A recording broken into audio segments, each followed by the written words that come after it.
So, you see this shoe, honey, with the hole in it? Yeah. I'm going to change it out for my hiking shoe, which is this shoe Also here. has a hole in it. Yeah. What do you think about that, Finny? Huh? So we're going to go, we're going up the road today. Yeah. Going a little bit Instead different of going way. down to the trails, we're going up the road. Yeah, because see, normally we go down there. We are going to go back down there, but right now we're headed to the waterfall. The famous waterfall that doesn't work. Yeah. How many months has it been?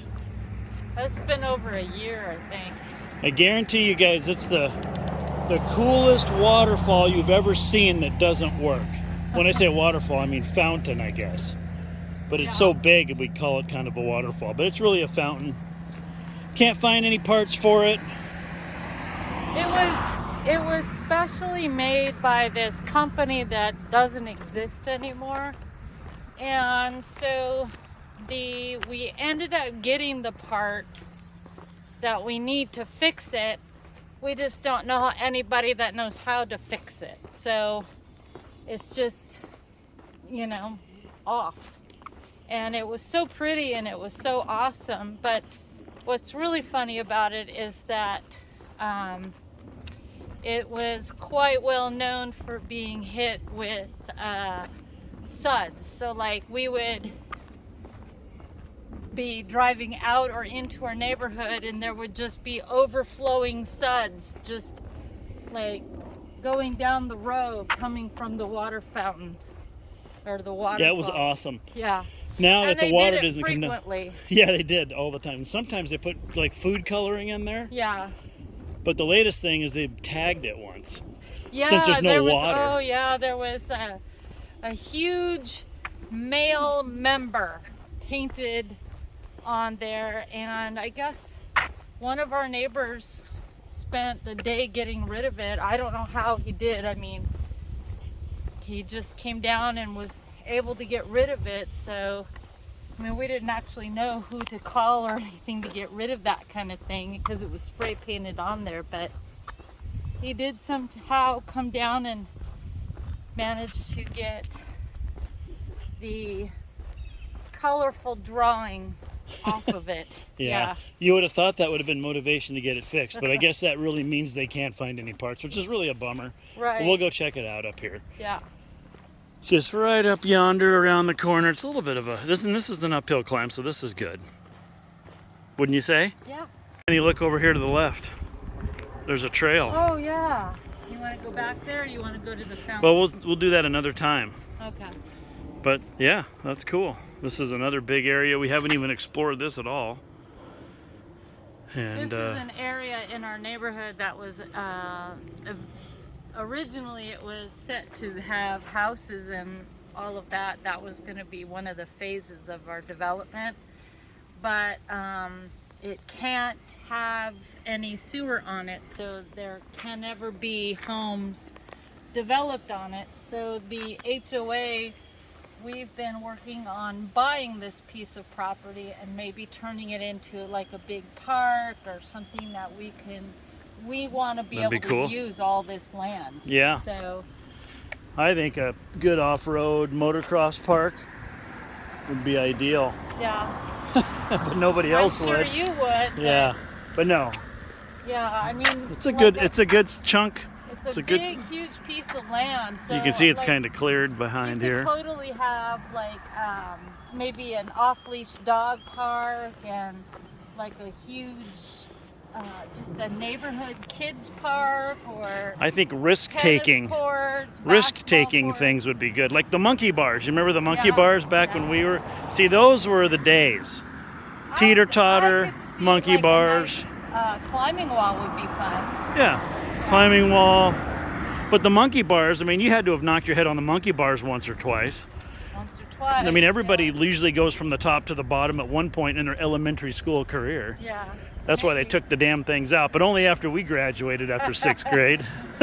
Were you the cautionary tale? We were not. Yeah. No, we did the merry-go-round thing where you'd put one guy, hang him on the end, and then spin around as fast as you could, and just, you know, Ralph right and left. But I mean, now the thing was, if you got caught underneath the merry-go-round, that was bad news. Like if you kind of partially fell off and you're getting dragged. I mean, people got freaking jacked in the playgrounds in the 70s I'm telling you, have man. they changed playground equipment? Oh my God, yeah. Have they really? Yeah, now you go out there and you're tied to like a bench and that's your playground. Like you can't do anything. Well, you know, my daughter, I think they have like wall ball. yeah. That's about it. My daughter, who is set to turn 40 years old in just a few weeks, but when she was young, they had monkey bars, and she actually broke her arm on the playground equipment, monkey bars, I believe. Because she's, you know. She broke it right underneath her shoulder, so there was no way to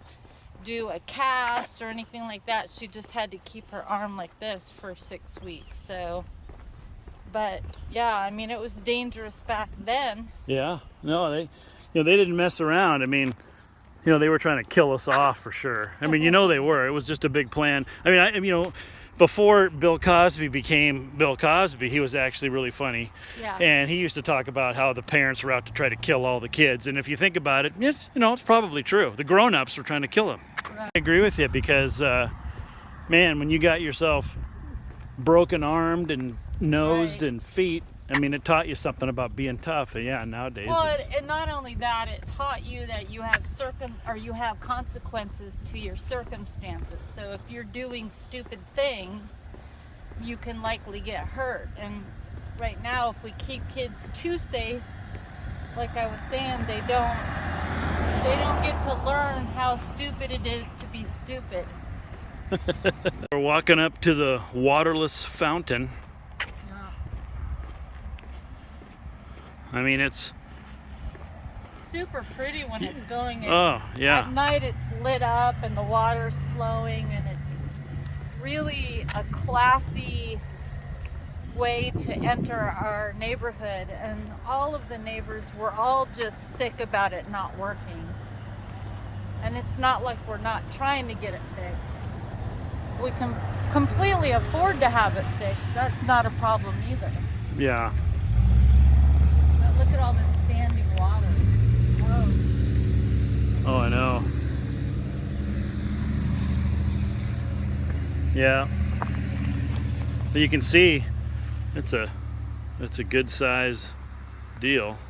And you know what's funny is that some people believe that all of the suds and stuff because kids would sneak in here all the time and put laundry detergent in here, and and also dish soap and stuff, and so we'd have these big huge poofs of detergent like floating down the road and stuff, and people used to think that was what ruined the waterfall, but in actuality they were actually doing us a favor because it cleaned out our filters. Oh, absolutely.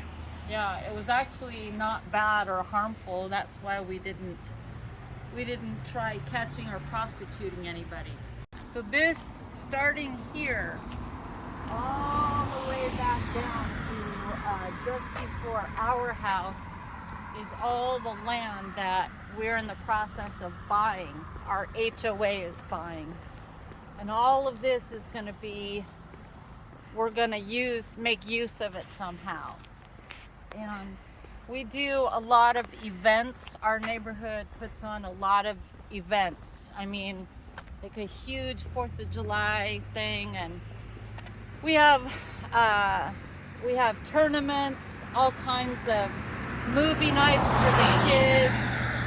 We do movie nights for adults. We have, like we're going to be doing Oktoberfest. We have all these events that we do that our neighborhood just puts on for us. And so it would be really great to make this space into something we can use. But as far as you can see right here, that's all the land that we have available to us.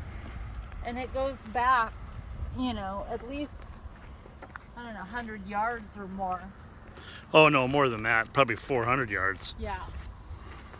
Because it goes down that hill. Right. All the way to the road. I mean, all the way that way. Yeah, that's what I'm saying. We have a lot of free space that we can use, and so it would be great once we get it all paid for. Well, now we're going to try to run and do the big hill real quick, right? Yeah. Okay. So he's just seeing them all, like, he's seeing ads for them all over the place. Right. We're talking about Sea-Doo Speedsters, folks. And they're a little watercraft boat with PWC motors in it, you know, personal watercraft engines in it, and they're garbage, pure unadulterated. So I'm glad he gave us a call. Yeah. But yeah, he said a lot of them he's seeing in there say, come get it, doesn't run. Yeah. And You know, it never will again. yeah, take it off my hands. Yeah, they're like the coolest thing. It's kind of like that waterfall. Yeah. Really cool, but doesn't work. Right. So like, it's great to impress chicks in your garage, but as far Right. as taking the chicks out to the water, it ain't gonna go anywhere. Yeah. You don't call them chicks anymore, honey. Oh, really? Just saying. What do you call them? Ladies. Oh, but not ladies of the night, though. Nobody says that. Yeah. Anyway, well, yeah, but we've been together for a long time. So back in the Match.com days, Right. So your mom got you set up on Match.com? Yeah, so for Thanksgiving 1 year, my mom told my daughter and I, because both my daughter and I were single, and my mom was just adamant that she wanted us to get married and be taken care of for the rest of our lives, because she's old-fashioned that way, you know. And so she told, on Thanksgiving, she told my daughter and I that we were going to sign up for a dating membership. She didn't care who it was with. We could pick our own dating membership, and she was going to buy us dating memberships because she wanted us to get out and start meeting people. And so I picked Match.com, and Cherise picked what was the one? I think eHarmony, wasn't it? eHarmony, yeah. Cherise picked eHarmony. And she met a couple people on there, but nothing that she really clicked with. And you were really the first person I met when I signed up. So I had tried it before and didn't like it, but you were like, I mean, my picture must have been up for seconds when I got your wink. So, because I had just signed up. So, but anyway, so you and I met, and then shortly thereafter, my daughter met her husband, but not on a dating site. They met because she was a bar manager for a very popular pizza restaurant, and she was doing the bar one night. She was managing the bar one night, and this cute guy comes in and sits down, and he's there on a blind date. His friends had set him up on a blind date, and so she got him something to drink, and he waited and waited and waited all night, and he and my daughter just, you know, struck up conversations and were getting along really well, and his date never showed up. So, that's crazy. Yeah, so when he left, he asked my daughter for her phone number, and they've been together ever since. That is wild. Yeah. You filming me? Yeah. How come? I just wanted to show everybody how I beat you up this little hill. You did, but I didn't run. Well, I walked super fast. Yeah. You could call it running. Yeah. But yeah, eHarmony, did you know I got on eHarmony and it kicked me off? Why? Yeah. Why? Because you fill out this profile, Yeah. and at that time I was, you know, mad at the world. So it didn't, I'm not even joking. I was just like brutally honest with how I felt about, you know, with the whole X factor. Yeah. And it said something like, you don't meet our criteria. Oh, wow. And so, yeah. Interesting. So then I went on to Match.com and I met you. Right. So I don't But know. you know, right after we met, you put something on your profile, and we had a date scheduled, and you changed your profile, and I was like, oh my God, this guy is an angry, mean, like bitter at the world type guy, and you know, what am I getting myself into? Because you had written something like, you know, if you're not finding the match, did you ever think that could be your fault?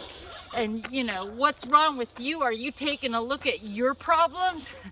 Or something to that effect. And I'm just like, oh good Lord, what am I doing? But yeah, I might have had a bad week. yeah, but then you changed it not too long after that to something nicer. So like I was a little bit hesitant, I guess. Yeah. Because of that, yeah.